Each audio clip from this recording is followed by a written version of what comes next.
Good morning, everyone. Welcome to your English language live class. So we are going to start a new chapter, that is punctuation and capital letters, right? And this chapter is nothing new. It's a very easy chapter yet important because without the punctuation marks, you cannot express yourself. Whatever you'll be writing, the meaning which you want to convey to the listener or the reader will not be conveyed unless and until you use the correct punctuation marks in your speech. Okay. So let us see the different punctuation marks and their uses. So first in the list is capital letters, right? You know where capital letters are used. So first thing is that whenever you write a sentence, whenever you begin writing a sentence, so the first letter of your sentence is always a capital letter, right?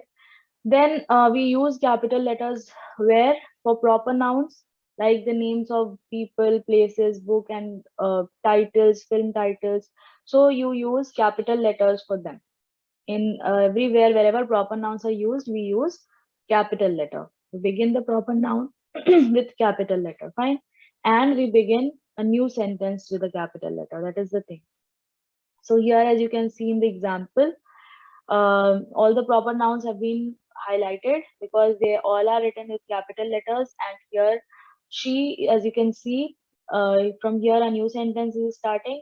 So although it is not a proper noun, still we are beginning it with a capital letter because a new sentence is being started from here, right? Then we come to the full stops. So full stops, the first and the main use or purpose of full stop is to end a sentence, right? When there's a long speech you have to convey or you have to write. So you need to break the sentences. And when you break the sentence, then you use a full stop. When you end a sentence, when you finish saying one thing, then you use a full stop towards the end, basically in declarative or assertive sentences, right? Okay, full stops are also used after abbreviations and initials like MA. So after M there's a dot. Okay, then A there's a dot. So Masters of Art. Then for initials also here you can say CAPJ. So we have used this full stop over here, right? So it is also used for after abbreviations and initials. Okay, so here is a very small exercise where you people are required to tell me where we will be putting full stops in this passage, short passage. Yes, who can tell me? All right, Arpit. Ma'am, Spain was eating a large pizza, then ma'am will put full stop. All right, here. And ma'am, the H of he will be capital. Very good. Then, Ma'am, then after with it, ma'am will put full stop. okay. Then Ma'am, H will be capital. H again will be capital, right? He decided to bring the rest to the dog. Ma'am, after dog, ma'am will put and. He decided to give the rest to the dog, full stop. I'm not asking you to write on any conjunction, and then here T will be capital. The dog was happy, right? So as you can see, this whole passage, it had how many sentences? Four sentences, okay, separated by three full stops. So this is the use of full stop. Now we come to another punctuation mark, that is comma. So where are commas used? Okay, so for a small pause, see, full stops are used for a longer pause, whereas commas are used for a short pause, right? So Danshu, why are you raising your hand? Wait, let me finish, then you can ask. So they are used for taking short pause, right? A small pause. So we need commas. One for if we want to have a pause in between, and then we need commas to separate items in a list. Okay, suppose there's a list and you have multiple items and you want to and you cannot write them all together, right? So you need to have some space in between. So for that, to separate the items, we use commas. Like she had a ham sandwich, then we have placed a comma, a drink, comma, a jelly, comma. And here there won't be any comma. That is typing error. Okay, so before and we don't use, and a chocolate bar for lunch, right? So like this, we use commas in order to separate items when we have multiple things to enlist. Then they are also, now that you are familiar with clauses and complex sentences, so you'll be able to understand this. We also use commas to separate clauses in complex sentence, right? A complex sentence is a combination of independent clause and dependent clause. So there are two clauses in a there are more than two clauses. There can be more than two clauses also. So there are clauses in a complex sentence. So we use a comma to separate clauses in the complex sentence. Like the boy was playing with a football. This, as you can see, is an independent clause, right? So main clause. So after that, we place a comma and then we will write the dependent clause, which had been signed by Wayne Rooney. Okay, so this is also used to separate clause in a complex sentence. Okay, another uses other uses are to separate date or the month from the year. Like 4th August, then we have placed a comma and then year we have written 2020. Okay, so this is how we write date. This format is also being given to you people in order to write down in your letter also. So that is why you have to be very particular about the punctuation marks over there as well. Okay, then before the introduction of the reported speech. So we have done direct and indirect speech also. There also I told you where you have to place a comma. So the same thing. After the reporting verb, we place a comma. Before we start the reported speech, we place a comma. Okay. So whatever you find easy to remember, you can just follow that. Either you can remember that we place it after reporting verb or we place it before the reported speech. It is the same thing. Then to indicate an omitted word in a parallel construction in a sentence, like I like rice, my sister bread. So the parallel construction means in both the parts we're talking about the like of two people, right? So I like rice and my sister also my sister likes bread. So if we have omitted the word like has been omitted over here, but the construction is the same. You will understand while reading the sentence, you'll understand the sense of the sentence, right? The meaning. So we have omitted the word like. So when we do that, then we place a comma. We replace the word with a comma. If both the parts of the sentence convey the same thing, okay, have the same construction. All right. After that, to separate a non-defining relative clause from the rest of the sentence. Okay, like her brother, who is a pilot. Then before the clause and after the clause, we have placed a comma, has been transferred. So this we do for non-defining relative clause, the clause which are not important to define the noun given. Okay.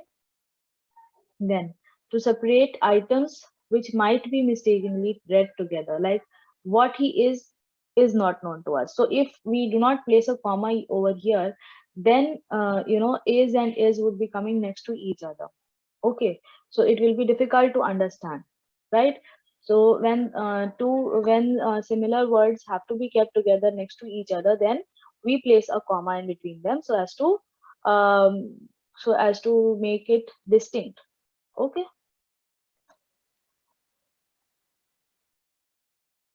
Next, question mark. You people know that we end an interrogative sentence with a question mark always, right? So whenever you want to ask a question, so you end it with a question mark. That is the only use of question marks. Now we come over to the quotation marks. So quotation marks are also known as speech marks, or they're also known as inverted commas. There are two types of quotation marks, single and double inverted commas, and the use depends upon which English you are following. If you're following, one is used in American English and the other one is used in the British English, right? But you can make use of both the inverted commas when suppose in one direct speech there is another direct speech. So if you're quoting a speech and within that within those within that speech you again have to quote something else, right? So there we can use two inverted commas. So first you can begin with single inverted comma, and then within that speech if there is another speech, then you have to enclose that speech in double inverted commas, right? Like you can see example over here, I will be on TV someday, announced Jimmy, just you wait and see. So uh, here Jimmy is saying something, and the thing and that thing is in direct speech, the sentence is in direct speech, so we have placed it in within inverted commas, right? So quotation marks are used when you are writing a sentence in a direct speech. Now, exclamation marks, they are used to express sudden feelings. Okay, they are used for exclamatory sentences. We end exclamatory sentences with exclamation marks. So when you want to emphasize on some feeling like shock or happiness, sadness, whatsoever. So when you want to emphasize on the meaning, when you want to emphasize on the expression, then you use exclamation mark. Okay, so they are used for at the end of the exclamatory sentences. Okay. Now semicolon. So semicolon here, it is used to separate coordinate clauses if they are joined by such conjunctions as and but, or however and therefore. See, she has no money, semicolon, therefore she cannot afford servant. So you have to just remember this, that if you find these conjunctions, so we use semicolon before that. Then in lists with internal commas, like there are certain items in a list, okay, and then you have to in the same sentence you have to mention another list of items, right? So there you use semicolon in order to separate the lists. Okay, if there are multiple lists present in a sentence, so in a list already you are using a comma, already you are using commas, right? So if you have to separate two lists, then you will be requiring semicolons. Like over here, the new colony has a grocery store, comma, a park and a swimming pool on one side, so this is one list. Then a bakery, stationery shop, and a theater on the other side. This is another list. And well-maintained rows of flats in the center. So three things we are enlisting over here, right? So and all of them are different because they have to be clubbed in different groups. So we have to use a semicolon. Like here on one side, the things which are there on one side in the colony have to be mentioned separately, and the things which are there on the other side of the colony have to be mentioned separately. So we will be using a semicolon in order to separate these lists. Understood?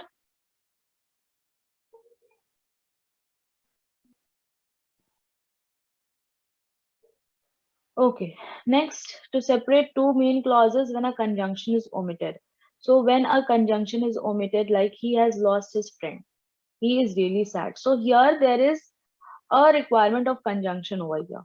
But since we are not using any conjunction, so we can use semicolon, right? In place of conjunction, we can use semicolon in the main, if both the clauses are main clauses, right? In the coordinate, in compound sentences, we can do this.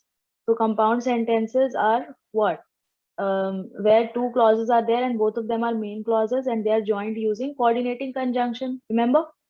So when we want to omit coordinating conjunction, when we don't want to write coordinating conjunction, then we can use semicolon. Okay. So whenever you think that this conjunction can be avoided, so we just don't leave it like that. We have to place a semicolon in between. Then to separate clauses for the sake of emphasis.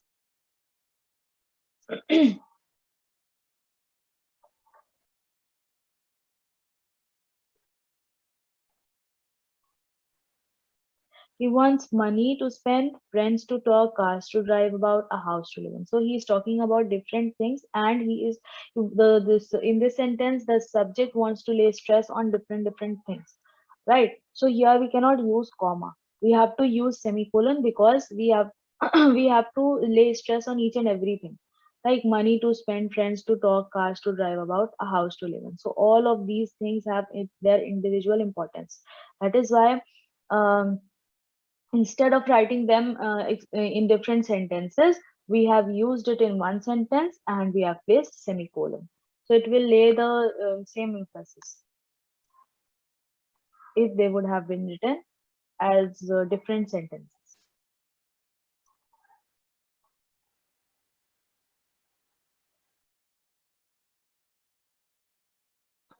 Next is colon. Okay, how colon is written? See, two dots, one over the other. So you have to understand the uses of colon as well. So it is used to introduce the list. Okay, so when you are about to enlist something, so before that you introduce. Okay, you write down a sentence to let the others know that what you are going to enlist. So before the list and before the list you use colon, like over here in the example you can see there are three main reasons for the failure of government, and then you are going to enlist the reasons, right? So between these two parts we use colon. So then we have used when we then we have mentioned the list: economic, social and political. So here in the list we have used comma. Okay, Divyanshu, will you pay attention? Divyanshu Tiwari, either study or leave the class. Don't pretend that you are studying. Then, between sentences, when the second sentence explains the first sentence, like remember the old saying, colon, all that glitters is not gold. So here, uh, in the next part of the sentence, it is the saying has been mentioned, right? So between sentences, when the second sentence explains the first. So here, this we have mentioned the saying, okay, and it is it is explaining or it is telling us more about the old saying which we mentioned about in the first part. Okay.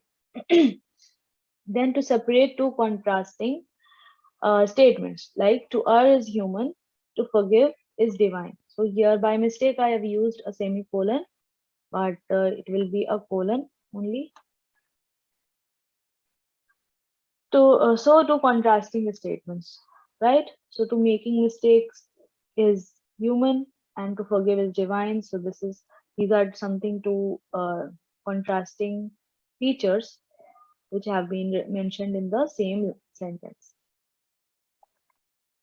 Now next is hyphen. So hyphens are used, these are very small dash, okay? And they are used to form compound nouns and compound adjectives. When two or more words are joined together in order to form a noun, that is known as compound noun. And when two or more words are joined together to form a word which will be acting as an adjective, so that is known as compound adjective. Like in the first case, you can see father-in-law. So this is a compound noun, right? And in the second, this is a four-footed table. So four-footed is a compound adjective over here, and we have used a hyphen in between. Then with compound numbers like 25, with some prefixes like ex-serviceman, great grandmother, ex-serviceman has been written over here. Then great grandmother. So here we also use um, hyphen, okay, after the prefix which we are using. Then we come over to apostrophe. So apostrophe are used in a contracted word, like if you want to write down I have in the short way. So I have like this. Do not. So again, if you want to contract it, so don't. Honorable is also written like this. Okay, so when you want to write a short form of the words, then we use apostrophe. Then they are also used in possessive case, like Danish's book, right? So when you want to write the possessive case of noun. So there also we use apostrophe, and then after apostrophe we write down S, isn't it? Okay. Next is N dash. So N dash is used to represent a span or range of numbers, dates, or time, right? Link the terminal points on a route. Then depending on the context, the n dash is read as to or through. Like over here, 40 to 50, Delhi to Mumbai flight. Okay, so we do not read it as n dash, Delhi n dash Mumbai. No, we read it as either to or through. Okay. Then it is also used to show a partnership like India-Bangladesh agreement. So here we don't read